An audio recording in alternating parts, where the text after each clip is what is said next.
સમાચાર સુરતથી સામે આવ્યા છે કે જ્યાં ઘરફોડ ચોરીની ઘટનાઓને અંજામ આપતો એક શખ્સ સચિન પોલીસે ઝડપી પાડ્યો છે। તો ચહેરા પર માસ્ક, માથા પર ટોપી અને કમર પર કપડું વીંટાળીને ચોરી કરતો આરોપી સચિનના પાલીગામ વિસ્તારમાંથી પકડાયો હતો અને આરોપી 30 જેટલી ઘરફોડ ચોરી કરી ચૂક્યો હોવાનું ખુલ્યું છે। જેમાં સચિન વિસ્તારમાં 2 ઘરફોડની ઘટનાઓ સામે આવી છે।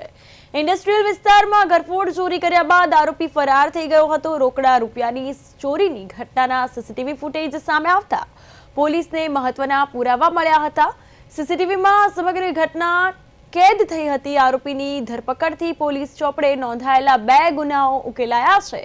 આરોપી પાસેથી રોકડ રૂપિયા, માસ્ક, ટોપી અને ઘરફોડ ચોરી માટેના ઓજારો જપ્ત કરવામાં આવ્યા। આ મામલે સચિન પોલીસ દ્વારા તપાસનો દોર શરૂ કરાયો।